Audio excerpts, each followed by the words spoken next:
जाई बसे शमशान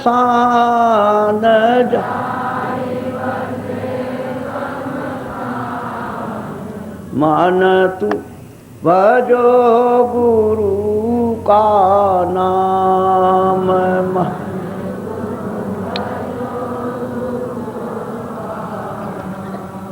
जो धन तुझको दिया गुरु ने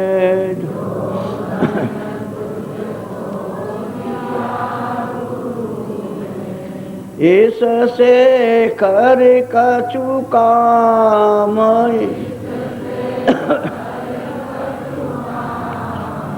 मन तू भजो गुरु का नाम।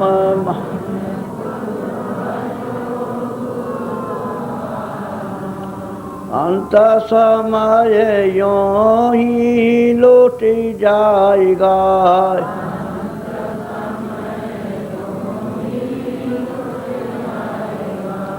संग न जाई सदाम।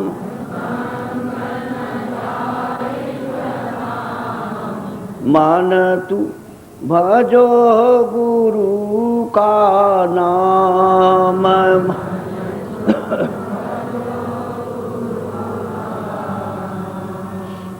यह संसार रहने का सुपना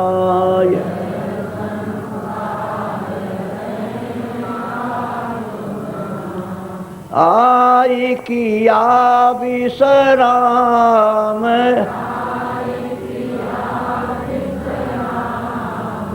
मन तू भजो गुरु का नाम।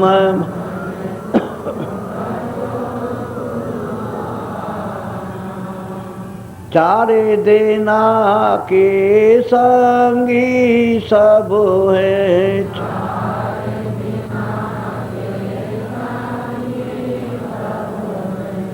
अंत न आवे काम।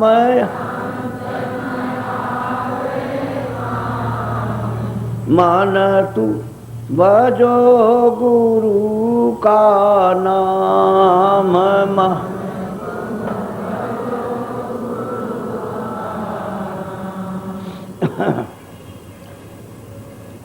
तासे चेत करो सतसंगत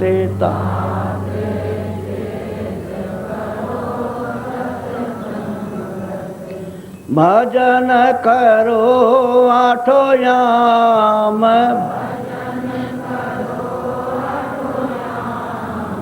मन तू भजो गुरु का नाम।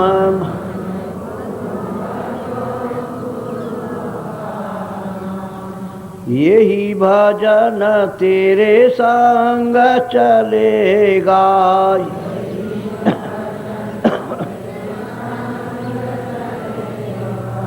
पावेगा या राम।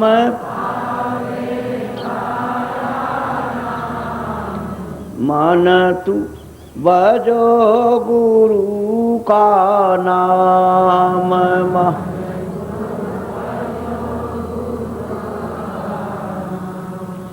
दया मेरे सते गुरु से लेकर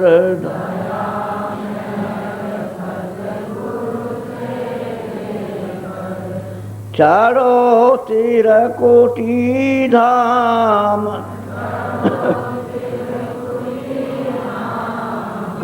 मन तू भजो गुरु का नाम।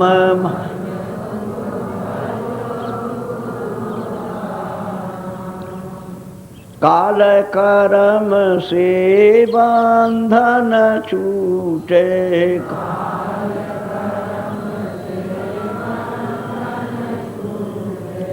मिले पुरुष सत्य नाम।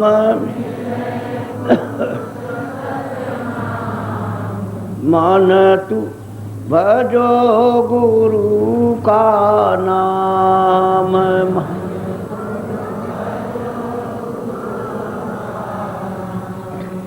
जय गुरुदेव।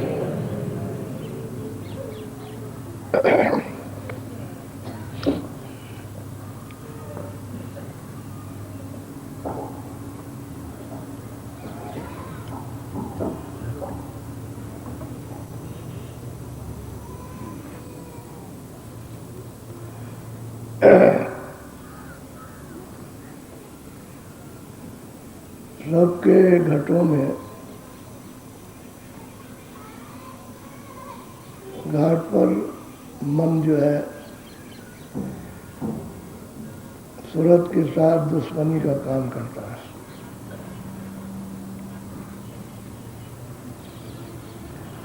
और अपनी आदत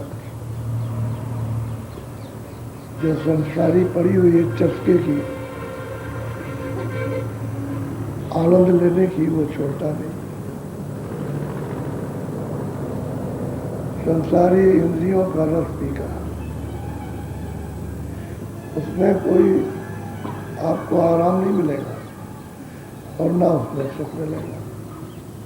मिलता तो दुख है और उससे बेचैनी मिलती है, लेकिन मन की आदत खराब पड़ गई। इस वजह से अपनी आदत को छोड़ नहीं रहा, क्योंकि जब से ये वहाँ से उतारा गया सूरत के साथ, तब से भाग दौड़ उसने बंद कर दी। और भाग दौड़ कब से हुई है? जब आपको अधिकार कर्मों के करने का मिल गया कि मृत्यु में जो चाहो अच्छा बुरा अपनी इच्छा अनुसार कर सकते हो,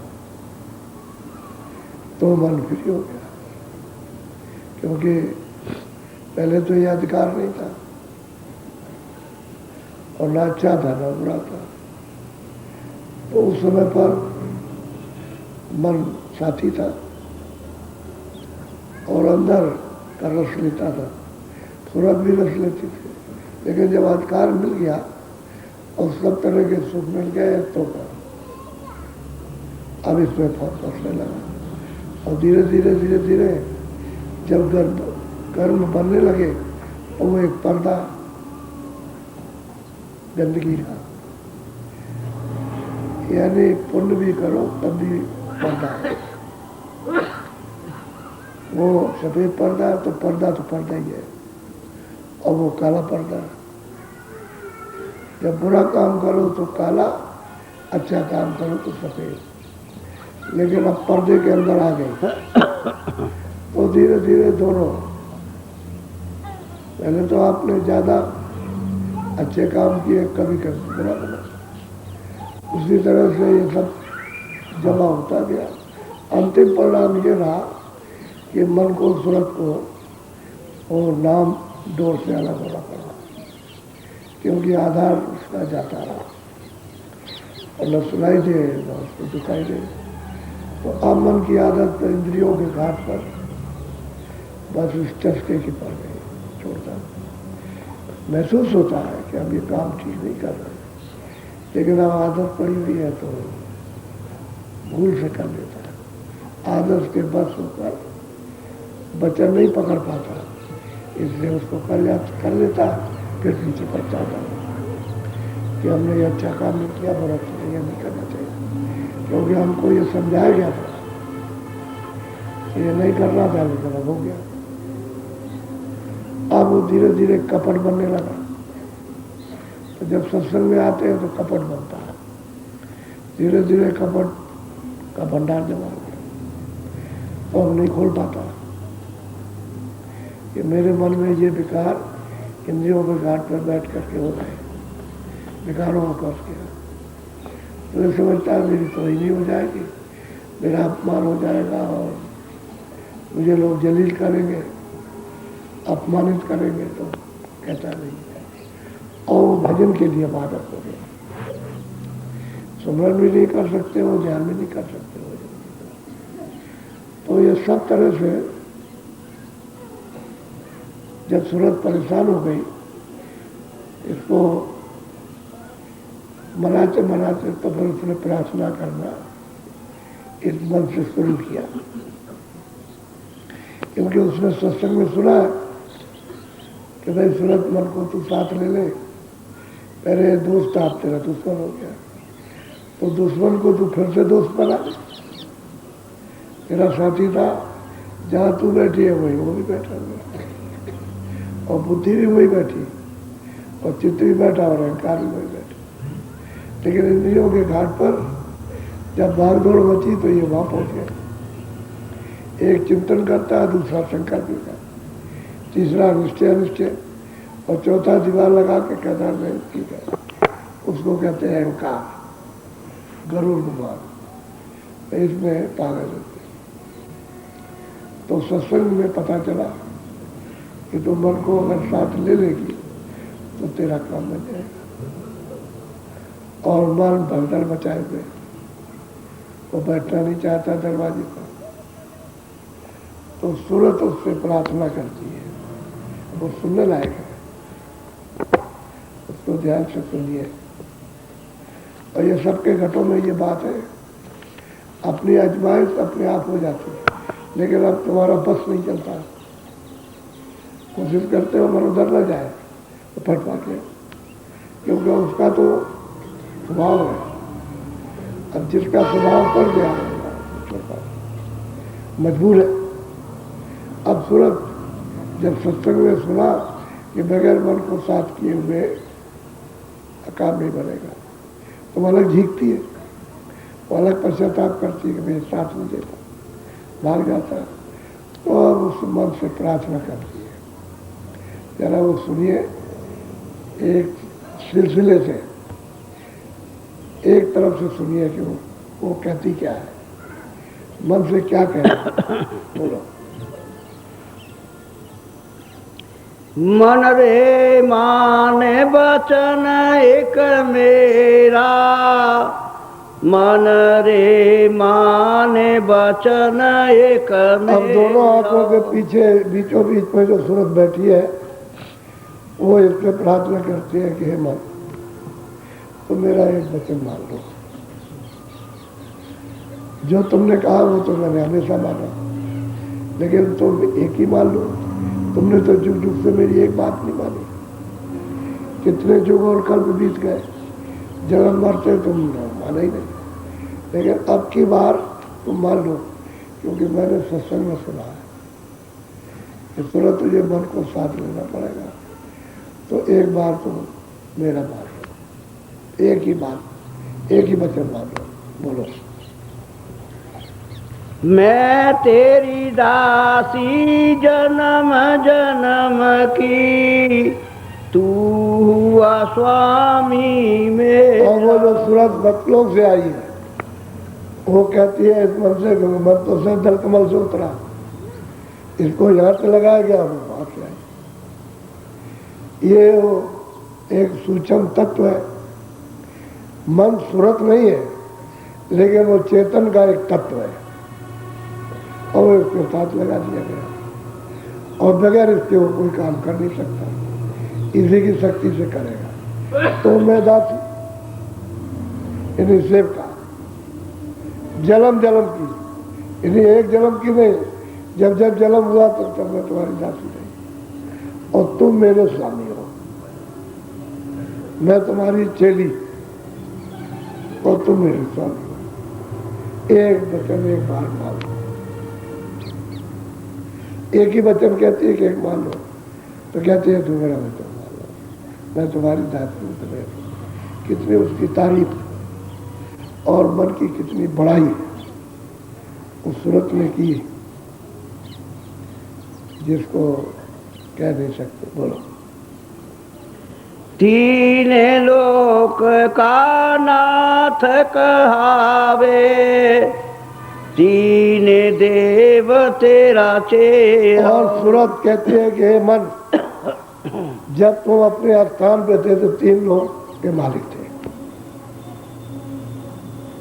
जहां तुम थे तीन लोगों पर शासन करते थे, और ब्रह्मा विष्णु महादेव तुम्हारे चले थे। ये इतना बड़ा अधिकार तुम्हारा था, और तुम्हारे ऊपर को कोई डाल नहीं सकता। वो तारीफ कर रही है, नहीं वास्तविक तारीफ कर रही है। सही बात है कि जब ये सैदल कमल में था तो 3 लोगों का मालिक। अब सूरत के साथ उतार दिया गया तो ये नीचे घाट पर आ गया। उस भंडार में था पहले, अब अकेला होकर के उतारा गया और सूरत के साथ उतार दिया गया। तो जब 5 तत्वों का उसने शरीर दिया तो फिर ये इंद्रिया तो है ही 9 इंद्रिया और 10वें पर वो बैठी हुई है, तो इसको दे दिया। तो अब ये इसके लिए शरीर रक्षा के लिए भोग इकट्ठे करना और शरीर का जो इंद्रियों का क्षणिक आराम था, ठंडक है, आनंद है उसको, तो उसको ये आनंद है क्षणिक लेते लेते बहुत जुगों से आदत पड़ गई, अब उसको नहीं छोड़ता। तो वो याद दिला रही है कि जब मैं उधर से आई तो उस समय पर तुम 3 लोगों के मालिक थे और हमारे साथ जब से तुमको यानी बूंद के रूप में लगा दिया गया तो तुम यहाँ गिर गया था। अब तुम भी किस तरह से फंसे हो, हम भी फंसे, न तुम्हारा निकास होता है हमारा होता, तुम भी रो रही और हम भी रो रही। तो आप अपनी हकीकत को, अपनी वास्तविकता को समझो कि तुम कौन थे। याद दिला रही है सूरत, ये 3 लोग के मालिक और ये ब्रह्मा विष्णु महादेव तुम्हारे चेले थे, आदेश में चलते थे, ये हुक्म नहीं टाल सकते। बोलो। ऋषि मुनि सब पर हुक्म चलावे, जति सती सब गे। और सूरत कहती है कि ऋषि मुनि योगी जितने भी लोग थे ये सब जिन पर तुम्हारा हुक्म हो गया कोई टाल नहीं सकता, सब तुम्हारे हुक्म का पालन कर अधीन थे। ऋषि मुनि में अधीन थे, ब्रह्मा विष्णु महादेव भी तुम्हारे अधीन थे और तुम 3 लोग के मालिक थे, यहाँ के भी मालिक और स्वर्ग वैकुंठ के और सूक्ष्म लोग के, वहां के भी मालिक। कोई तुम्हारा हुक्म नहीं कर सकता, सब पालन। बोलो। तेरे बस सुर नर और जोगी, कोई तेरा हुक्म न फेरा। मन जितने भी देवता स्वर्ग वैकुंठ में, जितने यार मुनि, जितने योगी, जति सती संगाती जितने भी हैं, जब तूने हुक्म कर दिया तेरे हुक्म को कोई फेर नहीं सकता, सब हुक्म का खड़े होकर पालन करते। यह सूरत उनकी महिमा का मन की बखान कर रही कि जब तुम वहां थे तब किस तरह के थे और कितना आनंद था। वहां तो बहुत आनंद। बोलो। जिस चाहे तिस जगत फसाए, और चाहे तिस करे। और जब तुम वहां 3 लोग के मालिक थे, जिसको चाहो जगत में बता दो, जिसको चाहो छुटकारा कर दो, चाहे जिसकी मदद कर दो, क्योंकि 3 लोग के तुम मालिक थे और सब पर तुम्हारा हुक्म था और कोई हुक्म तुम्हारा टाल नहीं सकता। जिसे चाहो निकाल दिए, जिसको चाहता था। ये थी हे मन तुम्हारी सही महिमा, उसको याद करा रही है, याद दिला रही है मन को। क्या बोलो। ऐसी महिमा सुनी तुम्हारी, ताते तुम पे करुण हो। और सूरत कहती है कि ये मैंने जो महिमा तुम्हारी सुनी, इतनी तारीफ, इतनी बड़ाई, इतनी ऊंची पहुंच, तो मैंने तो सुना है गुरु से कि तुम्हारी ये महिमा थी। ऋषि मुनि साधु सन्यासी जति महादेव देवी देवता सब तुम्हारी आरत करते थे और तुम्हारे हुक्म को नहीं टालते। इसलिए मैं तुमसे निहोरा कहते हैं प्रार्थना, आरजू, हाथ जोड़ती है, हमारे ऊपर दया करो। मन से कह रही है। अब क्योंकि बात ये दोनों एक ही घाट पर है, ये नहीं कि वाला का बस यही है कि वो घाट के रस लेता है, नीचे उतर कर इंद्रियों के घाट पर बैठ जाओ तो रस लेने लगता और रस वहाँ है नहीं, वो भी छड़े। तो प्रार्थना करती है कि यह अवसर है कि हमने तुम्हारी महिमा सुन ली और तुम एक वचन मेरा मान लो, एक दफे, बार बार नहीं। इसलिए मैं प्रार्थना कर रही, इसको आप स्वीकार करो। बोलो। इस तन नगरी तुच्छ देश में क्यों कैदी हुई पड़े। और तुरंत कहती है कि भाई ये तो तन नगरी है और ये जो सामान जो कुछ भी दिखाई देता है, आसमान जमीन ये वो और ये मिट्टी का मिला हुआ, कहते हैं कि भाई तुम इसमें क्यों अंधेरे में पड़े हो, इस तुच्छ देश में कैदी हो कर। पहले तो तुम कैदी नहीं थे, 3 लोग पर शासन, आप तुम यहाँ आकर के कैदी पड़े। तो इस तन में बंद किए जाते हो, उस तन में बंद किए जाते हो, उसमें किए जाते हो, 4 खानों में जाते हो, 84 जाते हो, नरकों में जाते हो। ये मैंने महिमा पूरी तुम्हारी, इसलिए तुमसे प्रार्थना कर रहे। और ये तन नगरी है तुझ दे, और ये झूठा देश है, तुझ कहते हैं झूठा, झूठा देश है, कुछ मिलेगा नहीं।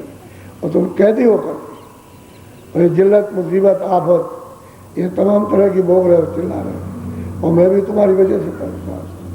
तो ये बात तो प्रार्थना मान लो, एक वचन मान लो, कोई ज्यादा नहीं। बोलो। सत्य गुरु से कहा वचन एक, मन को संग ले चलो मन। सदगुरु संत सदगुरु ने एक ही वचन कहा कि देख सूरत, तू वही बैठी है, वही मन भी बैठा, तो उसको साथ कर ले और घाट में बैठ जाए। और सुनने के वक्त में, देखने के वक्त में, सुमरन के वक्त में साथ दे दे। एक ही वचन मानना, घाट में बैठ, बाकी नहीं। जब सुमरन करे, जब ध्यान करे, जब भजन करे, देखने का काम करे, सुनने का करे, तो मन साथ दे दे। वही एक ही वचन है कि उसको साथ कर ले। अगर एक बात मान लिया तो काम बन जाए। ये मैंने सदगुरु पूरे से सुना, इसलिए मैं तुमसे प्रार्थना दोहरा कर रही हूं, तुम मुझ साक्षी का एक बार कहना मानो। बोलो। ताते तुम पे करूं बीनती, चढ़ो गगन क्यों करो अनमोल। ये तुच्छ देश तन नगरी, ये तन में आकर के बंद कर दिए गए हो, तो ये मतलब ये है कि ये तो थोड़े दिन का, और तुम अब तुम देर क्यों करते हो। इसलिए मैं प्रार्थना कर रही हूँ कि तुम चलो गगन की तरफ, चलो जिधर से तुम आए, और मदद कर दो, फिर मैं उधर मैं पकड़ लूंगा, फिर हम तुम दोनों मदद से चढ़ चलेंगे, तो इसको छोड़ देंगे। ये तो खोल है, इसमें बगैर सदगुरु के निकाले नहीं जा सकते, क्यों तो कैद खाना, जेल खाना, वही निकालेंगे तन नगरी से, बाकी और कोई निकाल नहीं सकता। तो छुटकारा कभी होना नहीं, तो सजा होनी चाहिए। इसलिए तन में से निकाला, उस तन में उससे निकाला, जो भी पशु पंछी का उसको बस किया, यही होता है। तो कहते एक वचन तो मान लो, चलो साथ दे दो, हम तुम दोनों गगन में चढ़ेंगे, आकाश मंडल में, चलो उधर चले। बोलो। इंद्री द्वार विषय अब त्यागो, करो अभी सुलझे। इंद्रियों के दरवाजे पर जो बैठ करके रस लेते हो, भाग करके उसको थोड़ा सा कम कर दो और घाट पर बैठ जाओ, अंदर घाट पर।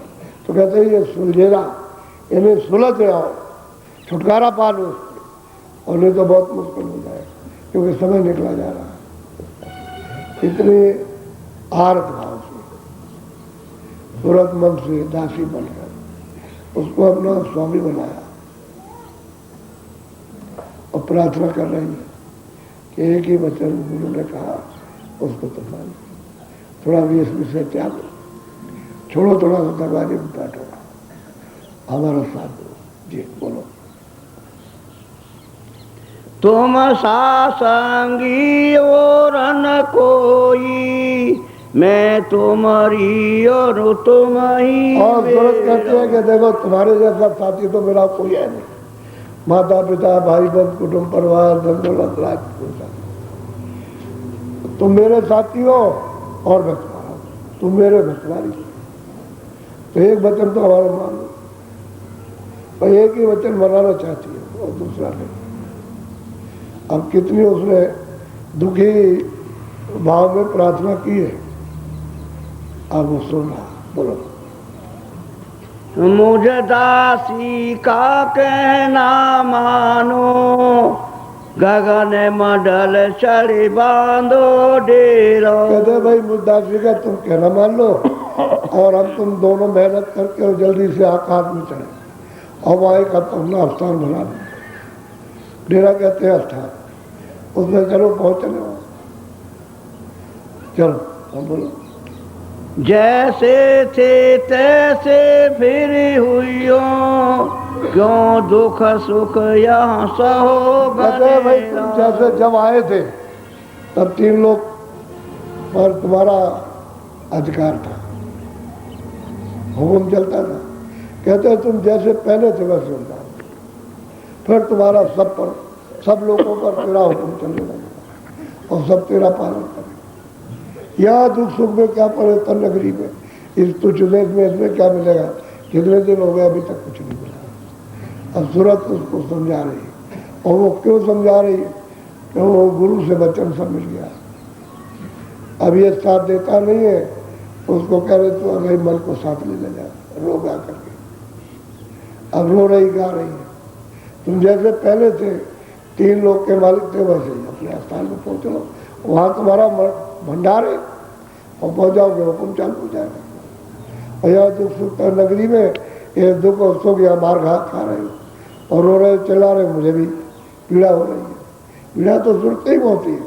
बोलो। सत्य गुरु पूरे वेद बताया, मन को संग ले खरी घर फेरा। कहते हैं अगर बात तू अपना सूरत घर में जाना चाहती है, अपने सतलोक में, अपने देश में, अखंड देश में जहाँ जन्म मरण कुछ नहीं है, तो एक काम करके मन को साथ लेकर घूम जा, वापिस हो जाए, मन को साथ ले ले। ये उससे प्रार्थना दासी बन करके कर रही मन से। अब ये तो उसने प्रार्थना कर ली, अब मन क्या कहता है? मन कुछ कहेगा। अब इतना आरत भाव से कहता तुम मेरे, मैं तुम्हारी हो, मैं दासी तुम स्वामी हो, तुम 3 लोग के मालिक थे, अब ये दुख यहाँ भोग रहे हो और इसमें क्या मिलेगा तुमको? तो अब उसको ये हुआ। अब मन क्या कहता? बोलो। मैं हूँ सूरत पड़ी बस तेरे, बिना तुम मदद शब्द नहीं हेरा। सूरत कहती है कि मैं सूरत हूँ, मैं तेरे बस हूँ, तेरे अधीन, और तेरी बगैर मदद के मैं कुछ नहीं कर सकती। और बात ये सही है कि बगैर मन की मदद के सूरत कुछ नहीं कर सकती। क्यों? कि पर्दा तो इसने इकट्ठा किया, सब गंदगी जमा तो इसने की है, तो जब ये साथ देते तो गंदी धुले, तब उसकी सफाई हो। और ये साथ नहीं देता है तो सूरत अपने हाथ से काम करेगी न काल से, तो फिर सफाई नहीं हो सकती उसकी। मैं देवता जो जमा रहेगा। तो मैं दासी हूँ और तुम्हारे बस हो गई, और बगैर तुम्हारी मदद के मैं चढ़ नहीं सकती। ये तुम मदद दे दो तो हम और तुम दोनों चढ़ चले ऊपर को। बोलो। जो ये कहन न मानो मेरी, तो 84 करें बसेरा। तो कहते हैं मन, अगर तुम मेरा ये प्रार्थना, मेरा कहना नहीं मानते हो, तो हम तुम दोनों 84 में फेरा करेंगे, चारों खानों में जाएंगे, नरकों में जाएंगे और रोएंगे, चिल्लाएंगे एकदम तुम्हारा, फिर दोनों भोगेंगे जाएंगे। और फिर कोई यत्न तो होगा नहीं, क्योंकि आपकी तो नजदेही मिल गई और गुरु ने पूरे ने बताया, अधूरे ने तो तुम जो उन्होंने बताया वो बात। बोलो। अब तुम दया करो मेरे ऊपर, सोने बेनती खोजो धुन ने। कहते हैं कि तुम मेरे ऊपर में दया करो और तुम जरा सी मदद कर दो, दरवाजे पे बैठ जाओ तो मैं धुन को खोज लूंगा। सूरत कहती है मैं धुन को खोज लूंगा कि वो किधर से धुन आ रही और कहाँ पर है। तो मतलब ये मदद कर देगा। तो धीरे से जब ऊंचा ध्यान दे करके कानों से सुनेगी तो आवाज आने को पकड़ लेगी। और तुम नहीं मदद करते हो, आगे आगे बढ़ते हो, तो मैं कुछ नहीं कर सकती। तुम दया करो। अब दया कर दो मेरे ऊपर, एक ही बात बोलो, मेरी मदद कर दो। तुम जरा सा मेरा साथ दे दो, मैं धुन को खोज लूँ कि धुन किधर है, कहाँ है, किधर से आ रही है, उसको पकड़। और धुन तो सबके पास आ रही है, सामने बिल्कुल आ रही है, उसको मुझे अरमान हो रहा। उसमें जैसे एक रफ्तार से धुन हो रही है। मतलब आपका कान बंद है तो इसलिए नहीं सुनाई देता। अगर कान खुल जाए तो धुन भी सुनाई देने लगे और प्रकाश भी दिखाई देने लगे। प्रकाश भी में तो रत्ना दिखाई देगी। बोलो। हम तुम दोनों चढ़े अदर में, जाकर बसे पहाड़ सुमेर। और कहते हैं भाई जब तुम मदद कर दोगे तो मैं धुन खोज लूंगा और फिर धुन के सहारे जब चढ़ाई करूंगा तो फिर वहां मतलब यह है कि सुमेर पर्वत पर जहाँ से तुम आए हो तुम अपना राज करो। तो आप पहुंच जाओ, फिर तुम्हारा अखंड राज हो 3 लोगों पर। बोलो। तुम वहाँ रहना राज कमाना, हम पहुँचे जहाँ राधा स्वामी सतगुरु डेरा। कहते हैं कि हम वहाँ पहुँचे, तुम रहना अपना 3 लोग का राज करना। और हम वहाँ पहुँच जाएंगे जहाँ राधा कहते हैं सूरत को और स्वामी नाम मालिक का। कहते हैं हम कहते हैं जहाँ हमारा मालिक है, वहाँ पहुँच जाएंगे। तुम यहाँ राज करना, हम अपने घर में चले जाएंगे। हम तो ऊपर से आए, हम यहाँ के नहीं है, इसलिए तुम अपना राज करो। और जब आ गए तो तुम भी दुखी और हम भी दुखी, और तुम भी मार खा रहे भी खा रहे। बहुत प्रार्थना की है। एक वचन मान लो, तो मन क्या कहता है सुनिए आप। हाँ बोलो। दूसरा बोलो। बोलो। मन भोला सुरत से फिर ऐसे, विषय स्वाद मुझसे जातन हाँ, वो मन ने कहा तुरंत से, अब तो समझ गया कि हम तो बड़ी तकलीफ में, हम तो यहाँ, और फिर हम चले जाएंगे 84 में, फिर ये तकलीफ भोगेंगे तो आप उसको जागना जागा। कहते हैं कि मैं क्या करूँ। सूरज से कहता है मन कि मैं करूँ तो क्या करूँ, विषय स्वाद मुझसे छोड़े नहीं जाते। अब सच्ची बात बोली है कि हम इंद्रियों के दरवाजों पर यानी बैठ करके मुझसे विषय स्वाद नहीं छोड़े जाते। जी हाँ, आज की ये बात और ये पूरा पूरा सुनिए। कल आज तो उसने ये चिल्लाया कि मैं दासी हूँ तो मेरे स्वामी हो, तुम 3 लोग के मालिक थे और तुम्हारे ऊपर सबके ऊपर तुम्हारा हुक्म था। अब तुम यहाँ तलनगरी तुझसे में ये पड़े हुए और यहाँ कुछ नहीं है तुम्हारा, कोई चीज़ तुम्हारी नहीं। तो तुम हमारी मदद कर दो और एक बार मेरा कहना मान लो। जब उसकी समझ में आया तो चिल्लाया। क्या सूरत से फिर बोला, कहने लगे अरे सूरत मैं क्या करूँ, मैं विवश हूँ, मैं परेशान हूँ कि मुझसे विषयों के साथ इंद्रियों के दरवाजे पे छोड़े नहीं जाते। अब ये कल आपको बताएंगे, थोड़ा उसमें टाइम लगेगा, कल इसको सुनाएंगे। बोलो जय गुरुदेव। जय गुरुदेव। दफ्तर में लिखा पढ़ी का काम चल रहा, कहीं वो संभाल रहा, कहीं ये संभाल रहा, कहीं बच्चे की रखवाली कर रहा है। कहते हैं उस तरफ सबसे रुक और यहाँ बैठे हुए हो दोनों आंखों के यानी सूरत के चारों तरफ, तो तुम यही मेरी मदद कर दो, थोड़ा सा मेरा साथ दे दो। तो मैं गौर से ध्यान दे करके कानों से उस धुनी को सुनूं जो ऊपर हो रही है, कि उधर डोरी लटकी हुई है, और मैं पकड़ लूंगा उसको तो मैं नहीं छोड़ सकता। एक दफे मेरे काबू में आ, तो तुम मदद करो और डोरी पकड़ के हम तुम दोनों चढ़ेंगे। ऐसा नहीं कि हम ही चढ़ के चले जाएंगे, तुम भी चलना।